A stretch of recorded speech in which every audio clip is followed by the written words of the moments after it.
لسه صاحيين، يلا بينا رحلة صيد جديدة. طب يا جدعان، ازيكم عاملين ايه؟ النهارده احنا في رحلة صيد مختلفة عمري ما عملتها تقريبا في القناة. احنا نازلين دلوقتي في حتة تعتبر شبه صحراوية.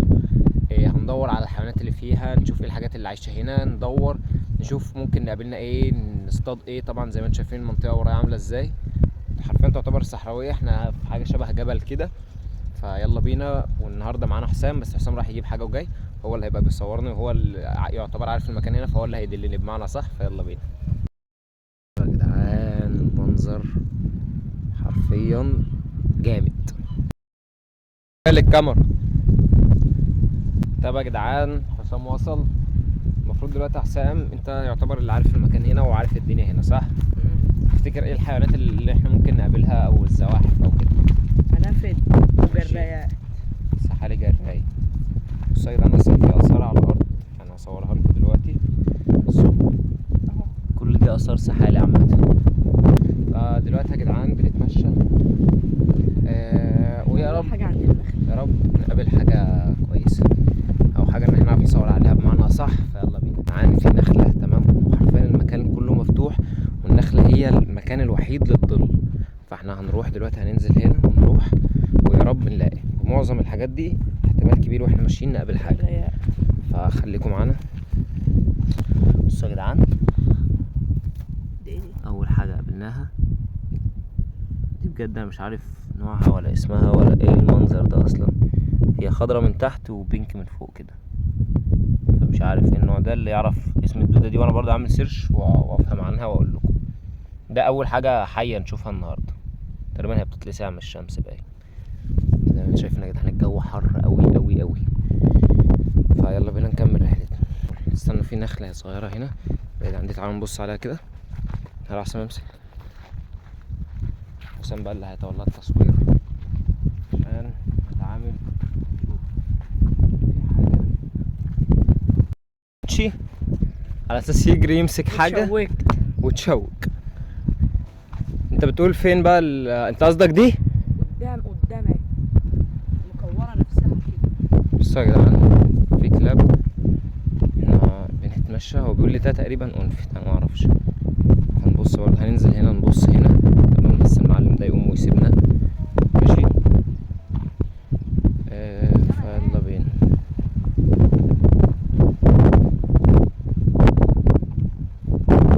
انت قصدك على دي؟ مش ده شبشب.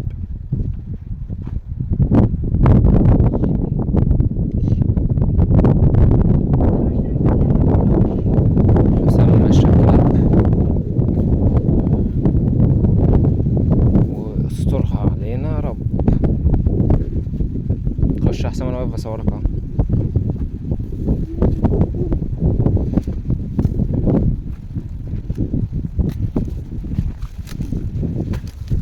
خش، ما تخافش، انت راجل.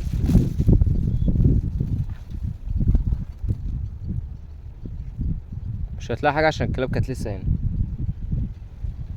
للاسف. للاسف يا جدعان، النخله اللي هي كانت املنا تقريبا راحت. في امل تاني دلوقتي هنروح له، ويا رب المكان اللي انا وريته لكم اللي هو شبه يعني نازله كده، ده هنروح دلوقتي احتمال كبير برضه عشان ده مكان زراعي فيه خضره وكده، فهنروح. حسام طلع زرارات. دلوقتي يا جدعان احنا ماشيين في حتت هنا زي ما انتم شايفين كده خضره، وريهم كده حسام الحتت دي. هنروح دلوقتي برضو بنبص، احنا مش عاملين حسابنا في معدات او كده، احنا اصلا نازلين في وقت غلط، يعني احنا نازلين الظهر. فلو كان في تعابين او في حاجه بتتشمس الصبح بدري. انا مش عارف اصلا انتوا سامعيني ولا لا، فلو الفيديو صوته مش باين هبقى اعمل لكم عليه فويس اوفر. ويلا بينا نكمل رحلتنا. طبعا يا جدعان ممكن يكون في اي حاجه مستخبيه هنا زي الجحر ده كده، زي ما انتم شايفين الجحر ده. انا متاكد ان هو في حاجه. ليه بقى؟ صور كده، الاثر لسه موجود. ده صباعي ما علينا، الاثر لسه موجود ان هي دخلت او طلعت. ايه هي بقى؟ غالبا دي مش سحليه، غالبا ده تعبان. فاسترها علينا يا رب، وبسم الله. لا، ده حاجه دخلت فيه.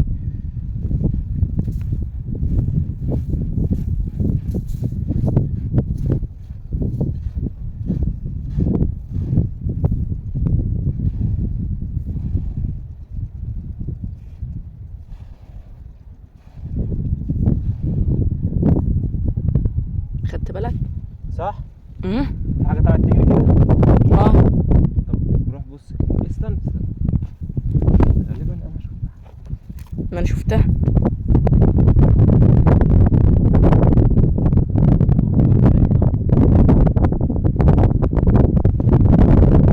الشجرة دي مطرحة حاجة. الهوا يا جدعان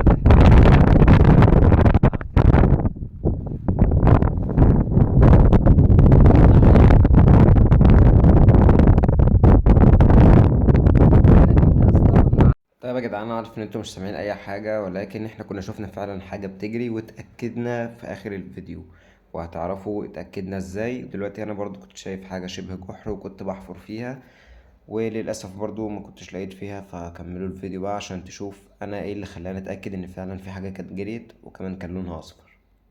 وفضلنا برضو نكمل حفر وندور في كل المكان. طبعا الفيديو طويل جدا وحرفيا قعدنا كتير قوي، عشان كده انا قصيت وسرعت الفيديو، وقعدنا ندور في معظم الحاجات. كل الحاجات اللي احنا بندور عليها جحر زي اللي احنا شفناه، او مكان زي طوب او حتة يستخبوا منها من الظل. يعني زي ما انتم شايفين انا هنا كنت بشيل، وكنت شايف حاجة شبه جحر برضو، كنت عمال بدور. اي مكان عامة بيبقى فيه ظل بيبقى ملجأ لاي حيوان في الوقت ده، سواء من الثدييات او من الزواحف او حتى من الحشرات. دلوقتي يا جدعان احنا كنا عمالين ندور، وما تستعجلوش عشان حرفيا احنا اتبهدلنا. وزي ما انتم شايفين حسام كان بيطلع الشوك، حرفيا كان في شوك كتير جدا. فضلنا ندور لحد ما في الاخر قابلنا الشجره دي. بصوا يا جدعان، للاسف احنا معناش حتى عصايه، ودي انا عايز ادور فيها بس مش عارف ان كل ده شوك، فهنكتفي ان احنا نعمل كده. مفيش شوك.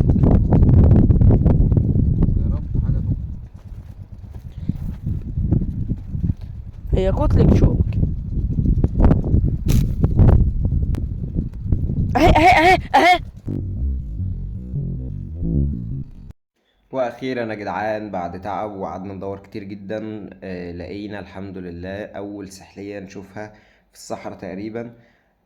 وعشان كده حسام كان قال اهي، وهي كانت طلعت في ثانية بسرعة جدا، حتى عشان كده بطأت لكم الفيديو عشان تلاحظوها اكتر. خدتوا بالكم هي جريت من الشوك للناحية التانية على طول. فقررنا ان احنا هنشيل الشوك ده كله ونشيل الزرع ده كله عشان نشوف ايه اللي تحتيه. وهنا يا جدعان بدأنا ان احنا نشيل الشوك ده واحدة واحدة، عشان برضو حتى لما بحدفه ببص عشان لو حاجة جريت منه. طبعا هنا الحيوانات سريعة جدا، والزواحف بتبقى سريعة جدا في البيئة الطبيعية بتاعتهم. ودلوقتي كنت عمال ادور، حرفيا كل اللي انت شايفه قدامك ده عبارة عن شوك، فلازم اكون حذر جدا جدا جدا، عشان بجد كنا اتعورنا جامد من الشوك ده. فضلنا ان احنا نشيل واحدة واحدة لحد ما حسام لاحظ كمان واحدة زي ما انتم شايفين. واسيبكم بقى مع المغامرة وكل الضحك اللي جاي ده واحنا بنجري وراها. اهي اتنين. وهنا اللي حصل بالظبط ان في واحدة طلعت تجري لمكان تاني برضو زي نفس النظام كده، عبارة عن شجر صغير. لقينا واحدة تانية طلعت تجري وراها، وبعدين اول ما روحنا هناك راجعين هنا تاني، فرجعنا تاني عشان نمسكه.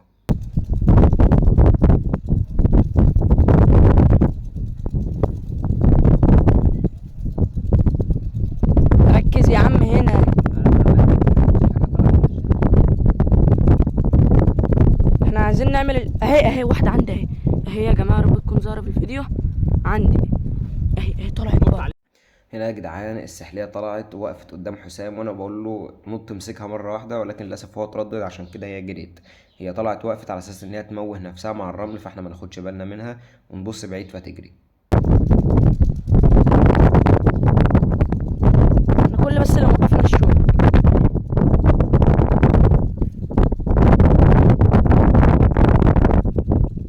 اهي قرب يا جماعة، انا هشيل ده مرة واحدة وهو هيمسكه. طيب ونثبت التليفون فين؟ ما تثبتوش، اقفله. بصوا يا جدعان، احنا جبنا اول واحده. مش عارف اتكلم دلوقتي على انواع ولا حاجه، احنا بقالنا كتير قوي حرفيا عبء. هنروح هما اتنين، فتعالوا معانا. بعد تعب كبير قوي اخيرا جبنا السحليه دي، وفي واحده تانية في جيبي هوريهم لكم الاتنين دلوقتي. بس حرفيا يا جدعان احنا يعني معلش انا اسف، بصوا الشوك. حرفيا يا جدعان اتبهدلنا، بس الحمد لله الفيديو ما خلصش كده وخلاص. جبنا السحليتين دول هقول لكم نوعهم، هقول لكم كل حاجه في اخر الفيديو، بس دلوقتي هندور على حاجات تانية، فيلا بينا يا جدعان. تالت واحده عضاضه شويه، لسه في كتير، احنا خلاص عرفنا بيستخبوا فين، لسه في كتير. هنحطهم على الاثنين التانيين. ابو اسم. دلوقتي يا جدعان احنا حطيناهم، وانا عرفت ان احنا ما كناش بنشوفهم حتى لو ماشيين عادي، لان حرفيا لونهم نفس الرمل بالظبط. ايوه يا جدعان فعلا لونهم بيبقى نفس الرمل بالظبط، عشان كده انا قلت لكم، انا اتاكدت في اخر الفيديو ان انا شفت حاجه بتجري وطلعت فعلا نفس نوع السحليه، لان انا فعلا شفت حاجه شبهها بالظبط. عشان كده بقول لكم في اخر الفيديو هتتاكدوا انا ليه اتاكدت ان انا شفت سحليه. واحده تانية هنا جرت صح؟ بس اضرب دي برجلك.